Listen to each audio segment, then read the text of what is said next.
plastics program. So just to start it off, I wanted to talk a little bit just about how Ocean Conservancy began and just give you a little bit of our history. So Ocean Conservancy was founded in 1972.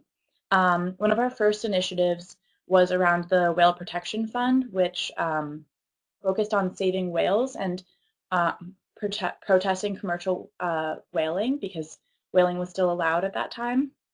Um, Through that, we finally were able to put a stop to commercial whaling in 1982. And so that's kind of how we got started out. Um, Today, Ocean Conservancy has evolved and grown. We create science-based solutions for a healthy ocean and the wildlife and communities that depend on it. Ocean Conservancy has a suite of programs that tackle some of the top ocean stressors. We have an Arctic program, which focuses on improving conservation measures and minimizing impact of rapid industrialization with an emphasis on preserving indigenous cultures and remarkable wildlife that live in the Arctic. We have a sustainable fisheries program that works to regenerate the fish stocks in US waters. We have a Gulf restoration program, which focuses on a lot of the aftermath after the BP oil spill in 2010. We have a program that focuses on ocean acidification, which works to reduce the amount of CO2 that goes into the air and make sure that oysters and other shellfish aren't impacted by ocean acidification. We also have an ocean planning program, which basically just outlines plans for different coastlines and how to best manage the waters because there are so many different groups that use the ocean for different reasons, and it's just a good practice to make sure that they're all working together. We also have a program that focuses on ocean climate. As climate change continues to impact our planet, the ocean is under risk, and so we work to make sure that we're working on adaptations and mitigation strategies to address climate change in the ocean. The last program is the Trash Free Seas program, which is the program that I work on, and I'm really looking forward to telling you a little bit more about what we do there. So I kind of wanted to start out with the Great Pacific Garbage Patch. Could everyone just like close their eyes for a second? So I know that for me, the Great Pacific Garbage Patch was my entryway point into marine debris. I would hear about it. There's like this huge like mound of garbage that's just in the middle of the ocean, and it just sounds like the most horrible thing ever. So what does it look like when you imagine it? Is it just a continent of trash? Is it, you know, a massive pile of garbage that's rising meters above the ocean surface? Does it float or does it rest on the water? How high does it go? Does it go all the way to the moon? Can you walk on it? So you can open your eyes if you actually did close your eyes. But this is actually a picture that a colleague of mine took at the Great Pacific Garbage Patch a few years ago. It doesn't really look like how you would imagine it to. It looks like a beautiful, still pristine ocean. And I think that this helps kind of describe how complicated the problem is because the Great Pacific Garbage Patch isn't just like a landfill sitting on top of the ocean. What it actually is trillions of pieces of plastic that have broken down and are swirling. There's like larger pieces, smaller pieces, and they're below the surface, and they're all kind of in the water column. And we like to describe it as a plastic soup. So, you know, when you have like a beef stew or something, there's chunks of beef, there's chunks of veggies, and then there's just like the broth, and there's a bunch of little pieces all mixed in. So it's kind of like this like big stew of plastic and garbage, but you really can't see it very easily, and that's what kind of makes it way harder to address than one might think. So you can't just really like go with a shovel and just start digging trash out of the ocean. So that's kind of why we start here on the beaches. So and just stopping trash at its source. We want to make sure that it that we, kind of stop trash from entering the ocean in the first place. Because once it gets there, the ocean's a massive, massive living being, and it's really difficult to retrieve once it's out there. So I kind of wanted to start with the history of plastics. Um, Plastics are, make up most of what marine debris is now, and I thought it would be useful to just talk a little bit more about how we got to the point we are today. So in the 1950s, we used significantly less plastic. In the last 70 years, the amount of plastic that we've used has increased 200-fold. We use it in our everyday lives, and it's really increased dramatically since the 1950s, which is really pretty quickly, even though it does seem like a long period of time. Plastic is a valuable material. It's strong. You can contain materials in it. It's cheap, and it's lightweight. So that makes it for a easy material to use, something that you can put water into and travel ship across the world. But at the same time, that means that when it's strong, it can last centuries in our environment. When it's cheap, that might mean that when it falls on the ground, it might not be worth picking up. And it's lightweight, so if you rest it down next to you on the beach, it might just blow into the water. And so that's kind of how it might end up right there on the beach. So we know today that 8 million metric tons of plastic enter the ocean each year. That's the equivalent of a garbage truck dumping a full garbage truck of trash into the ocean every minute, every day, all year long. So there are many impacts of ocean plastic. It impacts humans and marine life. So in the last few years, we've found that more than 800 species have been impacted by plastic debris. 100% of sea turtle species have been impacted. And we're finding that fishing gear is the most dangerous type of material, because once a fisherman might lose track of his gear and it's still floating in the ocean, it can still be catching marine life after it's no longer in use. And so ingestion and entanglement are the two major ways that marine life are impacted. So this was a photo from Indonesia. I had the pleasure of speaking with a researcher there who's studying the impact of plastics on large filter feeders, such as manta rays or whale sharks. So they're the animals, that open their mouth really big and then filter in like phytoplankton and other small organisms. And she was finding that just in an hour of feeding, manta rays were consuming between 40 and 90 pieces of plastic in just 1 hour. So I can only imagine, what that is over the course of their lifetime. And Dr. Chelsea Rockman, who's based in Canada, recently did a study that found that plastics are found in 25% of fish and sold for human consumption. So that's no matter where you are in the world, that could be impacting you if you're eating seafood. So they found similar statistics in both California and in Indonesia. It's a global problem that impacts all of us. So that's why I work on the Trash Free Seas program at Ocean Conservancy, where we're trying to reduce the amount of trash that's entering the ocean.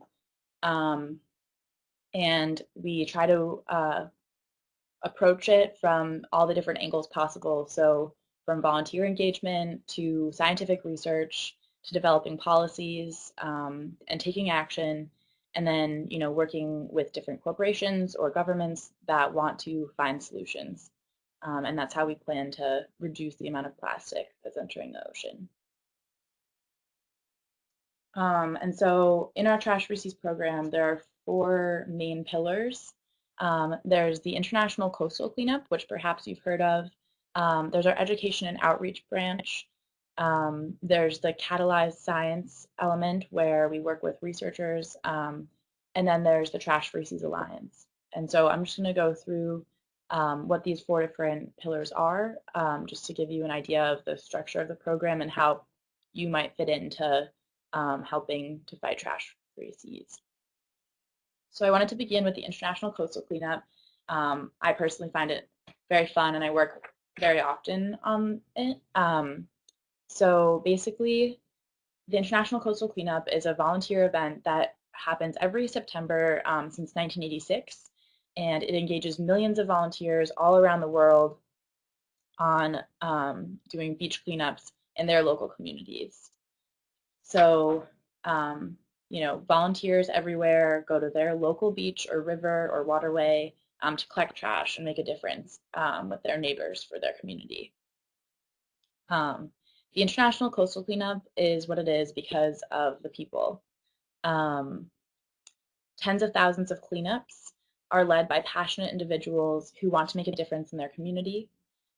These individuals are the heart and soul of the International Coastal Cleanup, and the ICC wouldn't exist without them.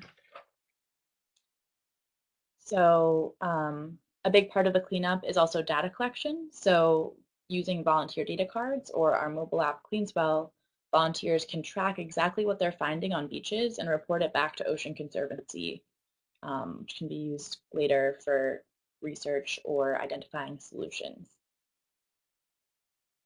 So in the 2017 International Coastal Cleanup, nearly 800,000 volunteers collected 20 million pounds of trash. So that's like a ton of trash, actually more than a ton of trash. And they covered collectively 18,000 miles of coastline.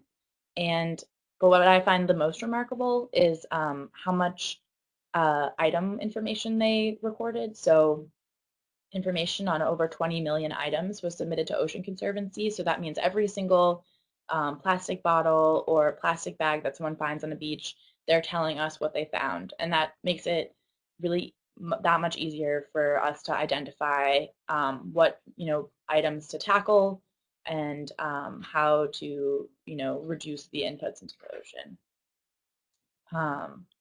So last year, our top 10 list, this is what it was. What was really crazy was each year we produce a top 10 list of like the top 10 items that we find on beaches worldwide during the International Coastal Cleanup. And 2017 was the first year where every single item in the top 10 was made of plastic.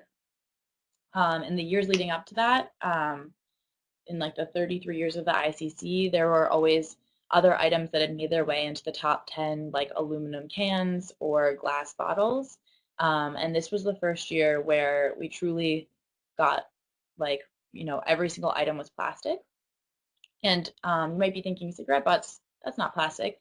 But actually, there's a plastic filter in cigarette butts. And so when someone tosses a cigarette butt onto the street and it might potentially end up in our ocean, it can be really detrimental.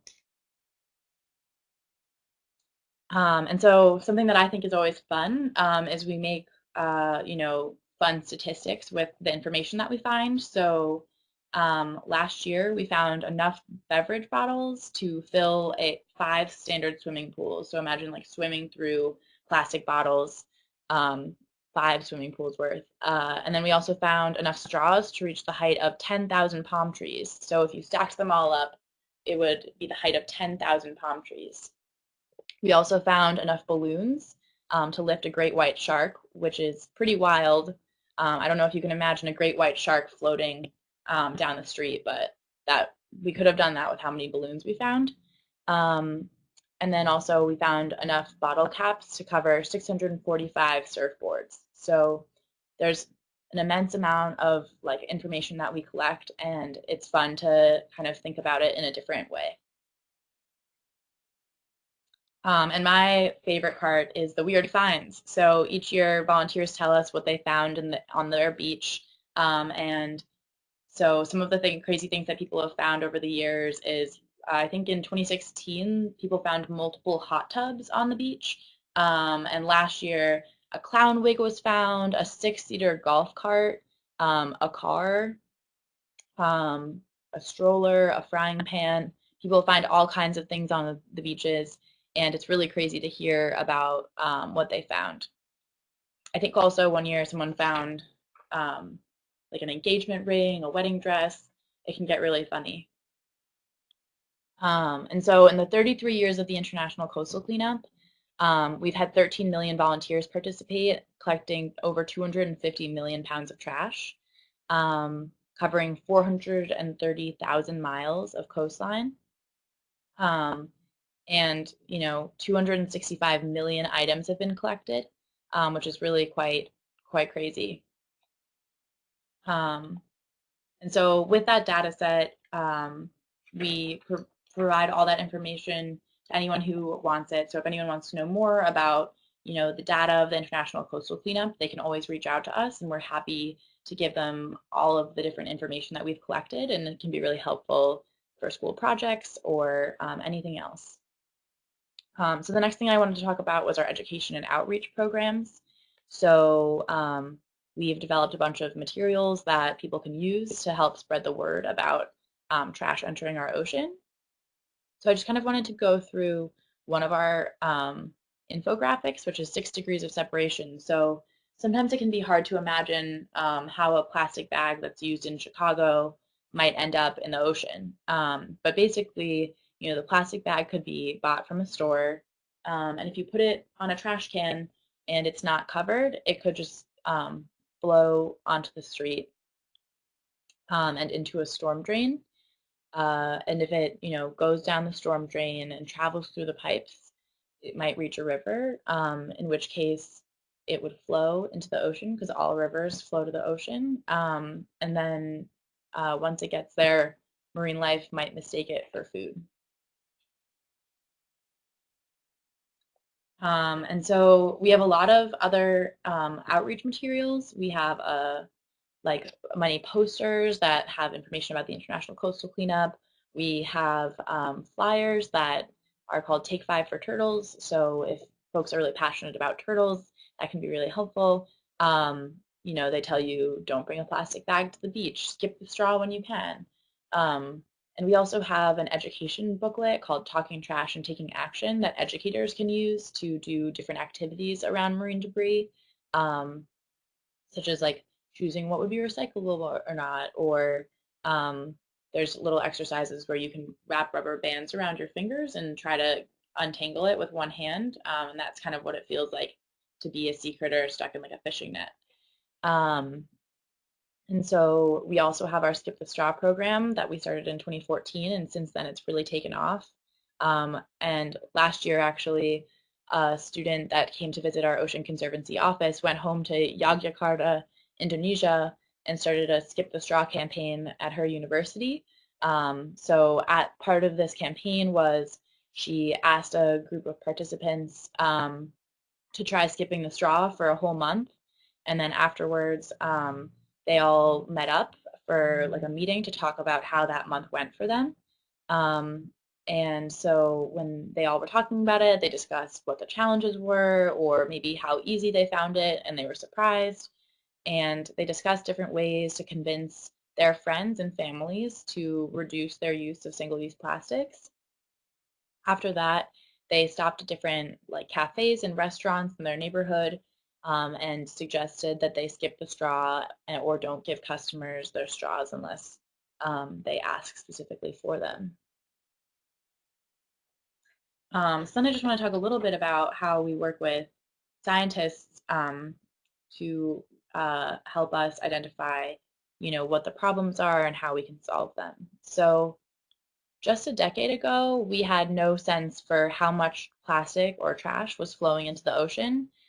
We didn't know, where it was coming from, and we didn't know what the potential impacts were. At least we didn't scientifically. We knew that there was plastic going into the ocean, and we knew that it was bad, but we didn't really know how bad or how much. So about 10 years ago, we brought a bunch of scientists together and we said we really need to look into this issue because it's clearly impacting our ocean, and we need to be able to really like have those facts down so that we can, get more funding and increase our, ability to, identify solutions and really like begin taking action. And so that's kind of where we really got this iconic number of 8 million metric tons entering the ocean. Until then, we had no idea that that was the amount of trash that was going in.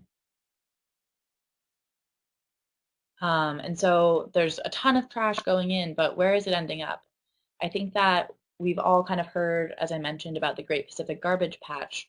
And so is that where all the trash that's entering the ocean is going, or is it ending up on beaches? Um, Scientists were able to find that less than 3% of the trash that goes into the ocean actually enters the gyres. So there's still 97% of the trash that's entering the ocean that's unaccounted for. We're not sure if it's sinking to the bottom or if it is in different areas of the ocean. Is it ending up on beaches again? And so that's something that scientists are continuing to look into. Like how much is like the life of the ocean, consuming these plastics? Um, is it, being reabsorbed into sea ice in the Arctic? Um, these this information is really crucial to really get a handle of where it's going, so that if we were to retrieve it, we would know where to go, and also, we can get a sense of how badly it's impacting the life that's in the ocean. And so the last pillar of the program that I wanted to talk about is the Trash Free Seas Alliance. Um, The Alliance works with dozens of companies and nonprofits and academic institutions on identifying different stressors. So all these companies can see that there's a problem with ocean plastics and are actively contributing both financially and through their efforts to address the issue. Um, we think that it's really important that in order to make progress, we need to have everyone involved from, the companies to the governments. And then it's not just on consumers and nonprofits to identify where to go from here. And through that, we were able to find out that um, a large percent of the trash that was entering the oceans was kind of like low value plastics, which is what you think of maybe like a Doritos bag would be in, or um, like a candy wrapper. And then another thing we found was that 75% of the trash that was entering the ocean had never been collected in the first place. So when you might put like your candy wrapper into a trash can, um, then like someone goes to and the trash gets put in a dumpster in your house, and someone collects your trash and brings it to a landfill for processing. So that would fall under the 25% of the collected trash.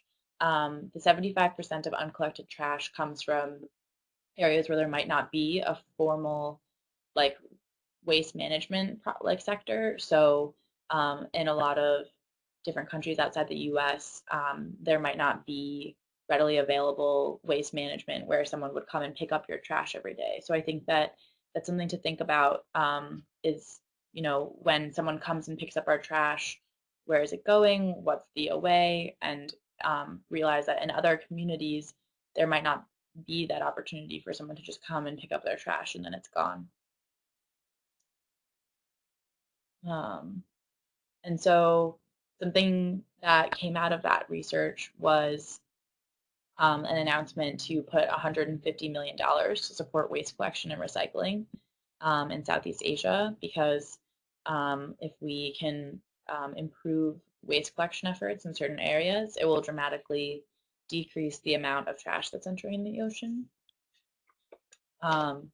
We also work on a global scale with different larger establishments like the APEC and the UN on trying to identify like global solutions to the ocean plastic problem. So encouraging investment and adding more funding to really figuring it out.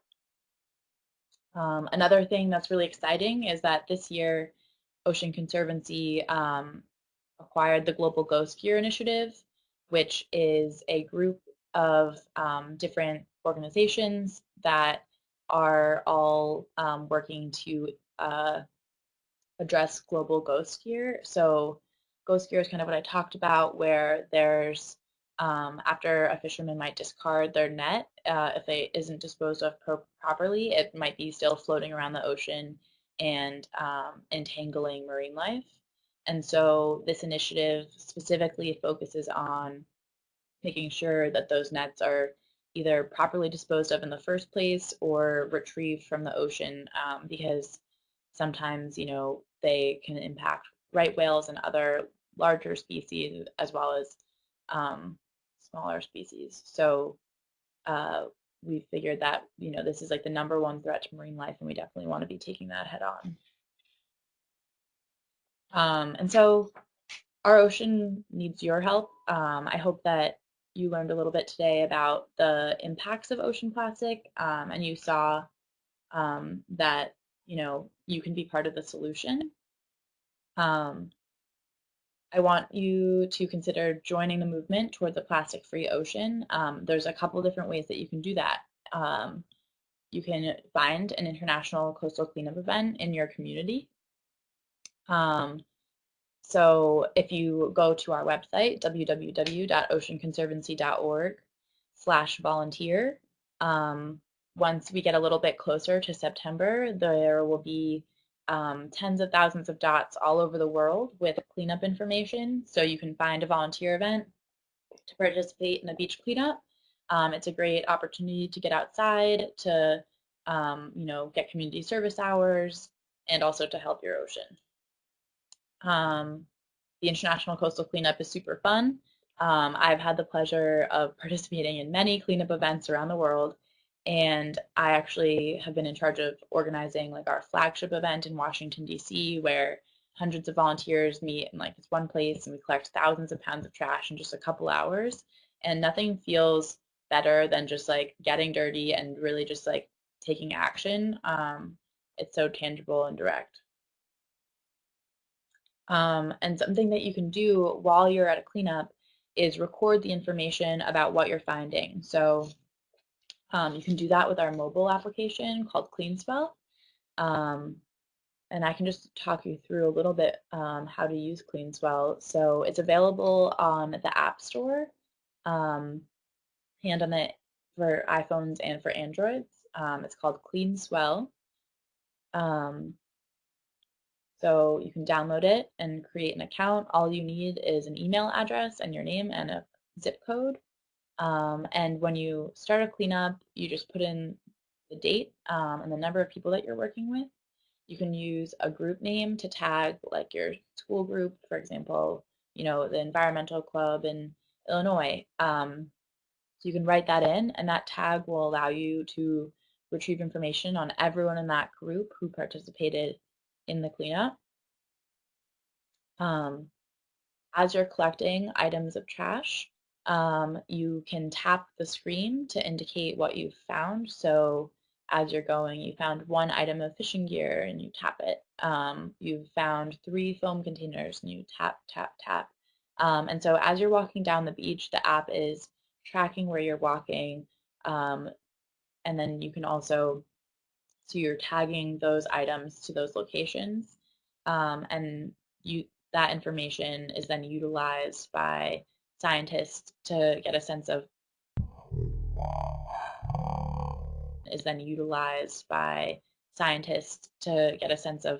what trash is ending up where, and to get a sense for that. So after you're done clicking the different items, you can submit it to Ocean Conservancy. You can win different badges. So you can say like that you've picked up 6 miles of beach or that you've removed 44 pounds of trash. So there's all these different ways that you can earn different badges for being an ocean hero. And so all of that data that you collect through CleanSwell ends up on our public access database called TIDES. You can visit it at just coastalcleanupdata.org. So all international coastal cleanup information ends up here, and anyone can use it for any reason. It's been used to implement plastic bag bans and straw bans. Actually, Washington, D.C. recently just announced a straw ban. And so I wanted to talk a little bit about also how you can join the movement to skip the straw. This is a photo of a student in North Carolina who started a group on her campus to skip the straw. She got hundreds of pledges from her fellow classmates, and now their campus is straw-free. So it's amazing the work that you can do if you speak with people. If you don't have a specific reason to use a straw when you're going to a restaurant or getting coffee or a soda, maybe you can opt to not drink it with a straw. And that doesn't mean that you necessarily always need to skip the straw, but it is good to try to reduce the ways that you use plastic in your everyday life. Other ways that you can do that is bringing reusable shopping bags to the grocery store when you go with your family to the grocery store, or to always have a reusable water bottle with you so that you never have to buy water when you're out. And so through that, we can achieve trash-free seas together, reducing your use and then also getting engaged in your community. And so I'm actually done with my presentation if anyone has any questions. Thank you so much to the National Biodiversity Group for putting this together.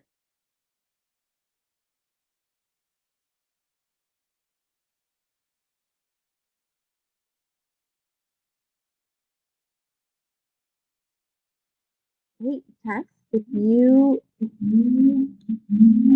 sorry, hold on. Yes. Sorry, I can't hear you. Down, there's a text box, and there are a couple questions in there.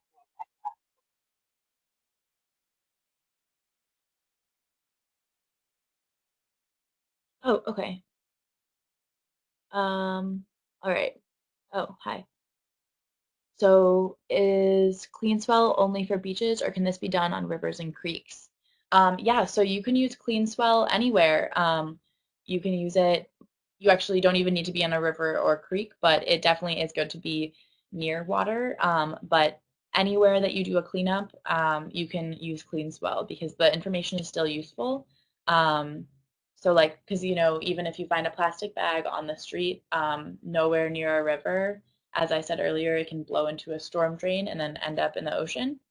And it's actually still very useful to us to get a sense of like where trash is coming from. So we're finding that a lot of trash is, starting in cities, but then it might, go through storm drains and rivers and end up in the ocean rather than just coastal communities contributing to marine debris. So anywhere that you do a cleanup, I would definitely recommend using CleanSwell. So next question, what role does stormwater play in adding plastics into our ocean, or how do you think these items end up in the water? So um, interestingly enough, the US contributes, is like only like the number 20th contributor to plastics in the ocean. So a lot of the countries that are higher up on the list that have larger inputs into the ocean, it's mostly that there might not be any like waste collection there. So when they use a plastic material, they might just put it in a pile outside their house. And if they live um, even remotely near a river, when it rains, the rain can like take it all at once into a local river or waterway and wash it out into the ocean. So when I was in Southeast Asia last year, I was there during the rainy season, and there was a significant amount of trash on the beaches at that point because of how the rain just kept on taking out the different materials. And so a lot of what we're focusing on is really making sure that there's infrastructure to collect the trash because it can be a health hazard. And but in the U.S., I think that most of the trash that ends up in the water is through overflowing trash cans or through littered items. And so there are really like different strategies to addressing marine pollution in different countries. So I think that in the US, reduction in plastic use and education about how to dispose of materials is the most effective outcome, whereas in other places it might just be getting that infrastructure up. So, oh, sorry, and then the infographic I explained that. Okay, sorry. We clean up our creek 2 times a year, but it's not a beach cleanup. Can we still use CleanSwell? Definitely. Yes, and that's awesome that you do a creek cleanup twice a year. Is CleanSwell only for beaches? Yes. Yes. Thank you for saying the slides are amazing. We found a butterball turkey and a mannequin on our cleanup. What is a butterball turkey? Can someone tell me what that is? That sounds pretty funny. Um, so, um, let's see. That's pretty wild. I'll have to tell my colleagues that you guys found that on your cleanup. A mannequin is also pretty good. It's so crazy what you end up finding. How did I start in the field? Sure. So actually, um, I'm 24 years old, so I'm pretty young. I graduated from college in 2016, and I worked on a political campaign after graduating for 6 months. And then I worked for a group that focused on uh, environmental justice. So it was focused on climate change and environmental justice. Following that, I started at Ocean Conservancy 2 years ago. I started as a coordinator for the program, and then I am now a project specialist.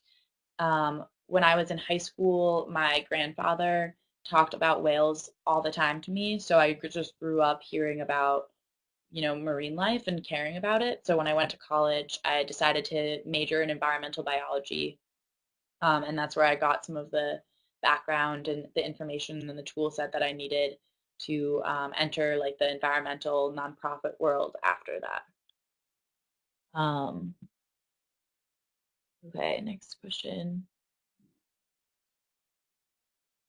Uh, okay, turkey. It was a turkey like Thanksgiving. That's so funny. Okay, it's hard not to give up hope, but taking action helps. Thank you. Yeah, definitely taking action. So I can just go over a couple other, like reduction is definitely, a great thing to do. Also, starting a campaign in your community about skipping the straw or reducing single-use plastic. So communicating what you've learned with others can be really helpful. Also, I saw today actually that a lot of the really large companies are starting to look into and they're piloting a program to have like reusable like aluminum and different packaging that then is actually shipped back. So the example that they had in the article was Haagen-Dazs ice cream.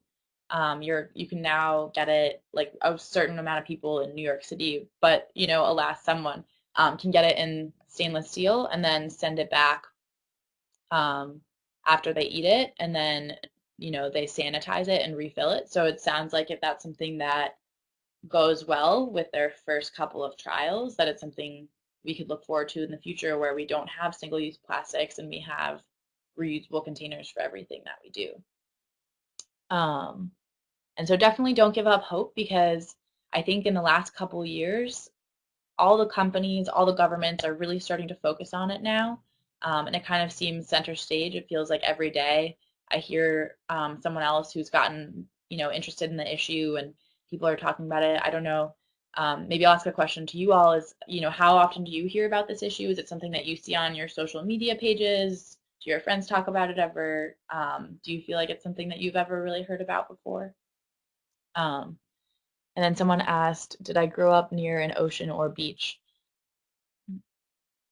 Um, so I didn't really grow up in the near a city or ocean or beach. I grew up in a city, But I was on the East Coast, so I definitely spent some of my summer times on the beach. My family was lucky enough to be able to go to a beach for like 1 week during the summer, so that was always my favorite time. I would like stay in the waves forever.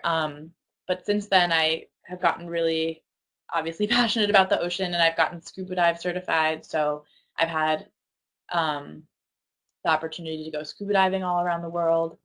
I studied abroad, which I really recommend when you go to college to study abroad because I studied abroad on this program on the Great Barrier Reef, and it was an ecology program. So all we did was spend time in the rainforest and on the reef, and we did different types of research projects, and it was incredibly cool. And so a question, we see you went to WashU, and one of us is considering that school and interested in environmental studies. Do you recommend? I think that WashU is like has a really rigorous science program, which can be really useful. But it's mostly aimed at people who are aiming to go to medical school, so like aiming to be doctors. And so I think that that sometimes can like take away from the environmental studies aspect of it. Like a lot of the biology classes that I took were kind of geared towards like human biology rather than like ecology and our environment. So I think that if you're considering WashU, I would say it's a really great school and has like, really amazing resources, but there are other schools that might be better suited for pursuing like an environmental degree. So if you want to, you can put in some of your other options to me or the schools that you're considering, and I might know a little bit about their environmental programs. Um, Can third graders help the ocean? Yes, third graders can definitely help the ocean. I get letters all the time from students that are in elementary school who, tell me about what they're doing or ask how they can help. I definitely think participating in a cleanup along a river or a stream or a lake in your area, or the ocean, of course, can really help. You can also, start to tell your friends and family about, reducing like their use of items. So like the straws, the plastic bags, something that I, um, one of my summers in college, I wrote a children's book actually that's in both Spanish and English, because I saw that kids can actually be the most effective ways to make change in a family because if they go home and they tell their parents like mom and dad, I don't want to be like using a straw every night in my cup, or I feel like we should be using reusable bags when we go grocery shopping, or oh, we always get takeout and like the takeout always comes in a plastic bag, like maybe we can ask them to not put it in a plastic bag next time.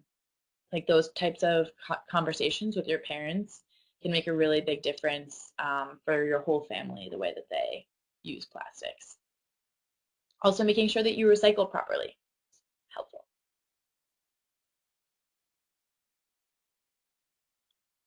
Okay. I hope, did I answer everyone's questions? Oh, another question. In all the places you have been, where do you feel needs the most cleanup help?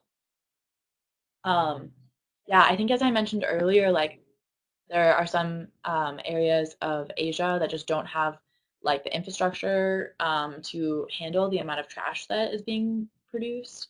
And I think that that's definitely where the most cleanup help is needed. And I think that's why we've launched a $150 million funding mechanism to really invest in, you know, preventing the trash from entering, like going into the beaches in the first place, like setting up collection systems and making sure that landfills are put in and that there's really like something to be done there. I think in the U.S., um, there's tons of beaches that have trash on them. I've seen, you know, I've honestly been to beaches, in Boston, New York, Florida, California. There's always something on the beach, no matter where you go. My boss likes to say that you can guarantee there's a plastic piece of trash on a beach, no matter where you are. So I think that um, all beaches are critical. And yeah, I think that also rivers in the US, you might find that there's large amounts of trash there as well. Um, yeah. Does anyone else have any questions? Everyone's asking such great questions.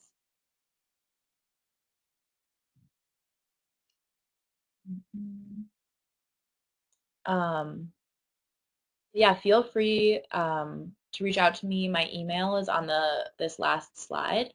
Um, and thank you all for tuning in. And you can also follow me on Twitter if you'd like. I like tweet about ocean stuff. And so my information is up there. And you can also ask Deb for my information after. Thank you all so much for your kind messages. You all are so kind. It was my pleasure. And I also thank you all for tuning in on a Friday afternoon. I know it's probably hard after a long week of school. You're probably just like, can't wait for the weekend. So thank you all for still paying attention. If there aren't any more questions, then I might sign off. Oh, you had 3 snow days. Yeah, where do you live who had 3 snow days? Is that in the Midwest? Is that in Illinois? In DC, we also had a couple of snow days. Nice. Chicago. Yeah, Chicago is so cold right now. I have a couple of friends who live there and they said it's negative 47. It feels like negative 47 degrees or something like that. I hope everyone's staying warm. Um, I thought it was cold in DC when it said that it was like 20 and then I saw the Chicago weather. Yeah. Well, I think you're motivated now to go to college somewhere super warm, right? Somewhere warm by the beach. Okay, well, thank you all so much, and I hope you have a great